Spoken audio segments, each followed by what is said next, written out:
दोस्तों, जिस प्रकार विज्ञान में सुनिश्चित सिद्धांतों की खोज की जाती है और उनकी पुष्टि बार बार किए गए प्रयोगों से एक समान प्राप्त निष्कर्षों से होती है, उसी प्रकार नीतिशास्त्र की भी एक सुनिश्चित परंपरा है। उसके निष्कर्ष भी प्रत्येक स्थिति परिस्थिति में एक समान है। इसलिए आचार्य चाणक्य ने नीतिशास्त्र को विज्ञान कहा है। वे इस ज्ञान के द्वारा सर्वज्ञ होने की बात भी कहते हैं। यहाँ सर्वज्ञ होने का अर्थ है अतीत, वर्तमान और भविष्य का विश्लेषण करने की क्षमता प्राप्त कर लेना। तो दोस्तों, आज हम बात करेंगे कुछ ऐसे नीति के बारे में जो वर्तमान और भविष्य में आपकी बहुत मदद करेगा। तो चलिए बिना देरी के वीडियो को शुरू करते हैं। चाणक्य ने मनुष्य को जीवन का लक्ष्य बताते हुए कहते हैं कि जो व्यक्ति संसार से मुक्त होना चाहते हैं उन्हें विषय वासनाओं का त्याग विष के समान कर देना चाहिए। अर्थात बेहिचक जो नीच मनुष्य दूसरों के प्रति घृणा के कारण कठोर बात बोलते हैं वे नष्ट हो जाते हैं। कोई भी उसका सम्मान नहीं करता। चाणक्य इस संसार की विचित्र धारणाओं को व्यक्त करते हुए बताते हैं कि सोने में सुगंध नहीं होती, ईख पर फल नहीं लगता, चंदन के वृक्ष पर फूल नहीं लगते, विद्वान व्यक्ति के पास धन नहीं होता और राजा के प्राय अधिक आयु नहीं मिलती। दोस्तों, ये बातें देखकर ऐसा लगता है कि परमेश्वर ने ये काम करते हुए बुद्धि का सहारा शायद नहीं लिया। अर्थात भूल तो किसी से भी हो सकता है, काश परमात्मा ने ऐसा किया होता। चाणक्य कहते हैं कि अमृत सबसे उत्तम औषधि होती है क्योंकि इससे मृत्यु रोग से मुक्ति मिल जाती है। दोस्तों, सबसे बड़ा सुख भोजन की प्राप्ति है। ज्ञानेंद्रिय में सबसे उत्तम आंख है और शरीर के अंग में सबसे श्रेष्ठ मनुष्य का सिर है। ब्राह्मण की विद्वानता बताते हुए चाणक्य का कथन है कि आकाश में कोई गया नहीं, सूर्य चंद्रमा तक कोई पहुंचा नहीं, परंतु जिस विद्वान ब्राह्मण ने उनकी गति, उनके ग्रहण से संबंधित ज्ञान दिया है और भविष्यवाणी की है, उसे विद्वान मानने से संकोच नहीं करना चाहिए। अर्थात पृथ्वी पर बैठे बैठे जिसने इन आकाशीय घटनाओं के बारे में पूरी तरह से सही आकलन कर लिया, वो अवश्य सराहना की योग्य है। चाणक्य ने अनेक स्थानों पर कहा है कि व्यक्ति को संसार में सतर्क होकर जीवन बिताना चाहिए। विद्यार्थी, नौकर, यात्री, भूख से दुखी, डरा हुआ व्यक्ति और द्वार रक्षक, इन्हें सदा जागते रहना चाहिए। यदि इन्हें सोता हुआ देखें तो उन्हें जगा दे। लेकिन फिर भी चाणक्य कहते हैं कि राजा, सांप, बाघ, जंगली सुअर और दूसरे का कुत्ता तथा मूर्ख व्यक्ति यदि सोए पड़े हैं तो उन्हें जगाना नहीं चाहिए। ये सोए ही हितकारी है।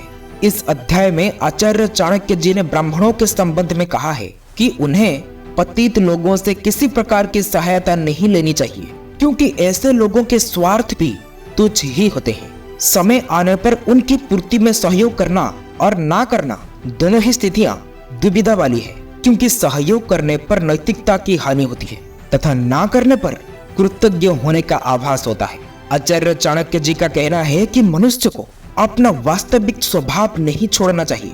अर्थात अगर सांप विष रहित भी हो तो भी उसे अपने पर आक्रमण करने वालों को डराने के लिए फन फैलाते रहना चाहिए। इसका अर्थ ये है कि आडंबर से भी दूसरे व्यक्तियों को प्रभावित किया जा सकता है। किसी संत के द्वारा सर्प को दिया गया ये उपदेश तो सभी ने पढ़ा और सुना होगा। दोस्तों, चाणक्य कहते हैं कि मूर्खों को तो इस बात का भी ज्ञान नहीं होता कि किस समय में कौन सा कार्य किया जाए। वे तो प्रातः काल में भी जुआ आदि खेलने लगते हैं, दोपहर के समय भोग विलास और रात्रि के समय में चोरी आदि बुरे काम में बिता देते हैं। लेकिन ये तीनों कार्य धर्म और कानून दोनों दृष्टि से निषिद्ध है क्योंकि इनसे धन और सम्मान दोनों की हानि होती है और सबसे बढ़कर इनसे आत्मा का पतन होता है। चाणक्य का कहना है कि प्रभु की उपासना व्यक्ति को स्वयं करनी चाहिए। जिस प्रकार भूख प्यास तभी शांत होती है जब आप स्वयं भोजन खाते हैं और पानी पीते हैं, इसी प्रकार आपके द्वारा किए गए शुभ कर्म और ईश्वर उपासना आदि तभी पूरी तरह से फल देगा जब आप उसे स्वयं करें। दोस्तों, व्यक्ति को कष्टों में धैर्य रखना चाहिए क्योंकि धैर्य से कष्ट उतने दुखदायी प्रतीत नहीं होते जितने धैर्य ना होने पर होता है। अनुभव में तो ये भी आया है कि धैर्य दुख को कम ही नहीं करता बल्कि सुख को भी साथ साथ उजागर कर देता है और ऐसे में दुख नहीं रहता। भगवान श्री कृष्ण ने भी गीता में धैर्यशील व्यक्ति को अमृतत्व का अधिकारी माना है श्री कृष्ण कहते हैं, वो धीरः सः अमृतत्वय कल्पते। इस प्रकार मनुष्य का सबसे सर्वाधिक महत्वपूर्ण गुण है धैर्य। चाणक्य कहते हैं कि कुछ बातें मनुष्य में स्वाभाविक रूप से होती है, उन्हें केवल अभ्यास से प्राप्त नहीं किया जा सकता। दान में रुचि, मधुर भाषण की इच्छा, मधुरता और वीरता, ये गुण मनुष्य को स्वभाव से ही प्राप्त होते हैं। अभ्यास में तो केवल इसमें वृद्धि की शक्ति है। दोस्तों, चाणक्य कहते हैं कि मनुष्य को अपना स्वभाव नहीं छोड़ना चाहिए, क्योंकि जो व्यक्ति अपने स्वभाव और कर्म को छोड़ के दूसरे के आश्रय में जाता है वो जल्द ही नष्ट हो जाता है। चाणक्य कहते हैं कि मोटे शरीर को देखकर ऐसा नहीं मानना चाहिए कि वो बहुत बलवान हो सकता है। लंबे चौड़े शरीर वाले हाथी छोटे से अंकुश से वश में कर लिया जाता है। इसी प्रकार दीपक की छोटी सी लौ अंधकार को पल भर में नष्ट कर देती है। सिर्फ इतना ही नहीं, अपने से कई गुना लंबाई चौड़ाई से वो प्रकाश फैलाती है।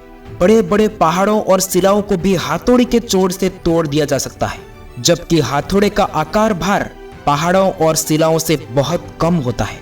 इसलिए लंबे चौड़े शरीर को देखकर ये नहीं मान लेना चाहिए कि वो बहुत बलवान है। चाणक्य के अनुसार विद्यार्थी को विद्या के प्राप्ति के समय पर घर से मोह नहीं रखना चाहिए। यदि वो घर के मोह में फंसा रहेगा तो उसे विद्या का प्राप्ति नहीं होगी। उनका कहना है कि दुष्ट व्यक्तियों को जितना भी समझाया जाए वे तो दुष्ट ही रहते हैं, और उनको सज्जन बनाना उसी प्रकार असंभव है जैसे नीम के पेड़ को दूध, घी, चीनी आदि से सिंचन पर भी उसमें मिठास पैदा नहीं की जा सकती। इसी संबंध में वे आगे भी कहते हैं कि जिस मनुष्य का अंतःकरण शुद्ध नहीं है, यदि वो अनेक बार भी तीर्थ यात्रा करता है तो भी वो पवित्र नहीं हो सकता। आचार्य चाणक्य जी का मानना है कि गुणों की श्रेष्ठता को समझना प्रत्येक व्यक्ति के वश की बात नहीं है। जो उसके गुणों को नहीं समझता वो उसकी निंदा करने लगता है। विद्यार्थी के लिए कुछ और हिदायत देते हुए चाणक्य कहते हैं कि विद्यार्थी को काम, क्रोध, लोभ, मोह, खेल, तमाशे और श्रृंगार तथा अधिक सोने से बचना चाहिए, क्योंकि ये दुर्गुण है और इनसे उनके मन में विक्षेप पैदा होता है। इनसे उनकी ऊर्जा का व्यर्थ होता है, जिससे एकाग्रता पर असर पड़ता है। ब्राह्मण क्षत्रिय के संबंध में बताते हुए चाणक्य कहते हैं कि जो व्यक्ति कंदमूल फल खाकर भी अपना जीवन बिताता है, जो प्रतिदिन पितरों को श्राद्ध करता है, ऐसे ब्राह्मण को ऋषि कहा जाता है। इस प्रकार ऋषि वो है जो संयमी है और अपने पूर्वजों के प्रति उनके मन में सम्मान का भाव है। जो व्यक्ति एक समय के भोजन में संतुष्ट रहता है तथा अध्ययन अध्यापन का काम करता है उसे द्विज कहते हैं। जो ब्राह्मण संसार के कामों में लगा हुआ है और पशुपालन, खेती आदि करता है उसे वैश्य कहा जाता है। लेकिन जो ब्राह्मण की सेवा करता है और शराब, मांस आदि बेचकर अपनी जीविका चलाता है उसे शूद्र कहते हैं। उनका कहना है कि ब्राह्मण का कर्तव्य यह है कि वो अन्य लोगों के कार्य सिद्ध में उनका सहायता करे, दूसरों से छल कपट ना करे। जो ब्राह्मण सार्वजनिक स्थान जैसे बावड़ी, मंदिर और पार्क आदि को अपवित्र करते हैं उसे म्लेच्छ कहते हैं। जो ब्राह्मण और विद्वानों के धन को चुरा लेता है, दूसरों की स्त्रियों का सम्मान नहीं करता है और सभी प्रकार लोगों के साथ जीवन बिता लेता है, वो ब्राह्मण ना होकर चंडाल है। अंत में चाणक्य कहते हैं, सज्जन और महात्मा व्यक्ति धन को कभी इकट्ठा नहीं करते, वे तो उसे दान करने की वस्तु समझते हैं। वे इसका प्रयोग धर्म द्वारा यश प्राप्ति के लिए करते हैं। धन का प्रयोग अपनों पर और स्वयं पर भी नहीं करते, लेकिन ऐसा धन बहुत जल्दी नष्ट हो जाता है। तब कंजूस के पास पछतावा करने के अलावा कुछ भी नहीं बचता। दुष्ट के धन की गति विषयों की भोग में होती है। विषय भोग क्षणिक होने के कारण अपना फल भी उसी रूप से देते हैं, वो ही सुख दुख देते हैं। दोस्तों, आज के लिए इतना ही। वीडियो अच्छा लगा हो तो शेयर, सब्सक्राइब, लाइक जरूर करें।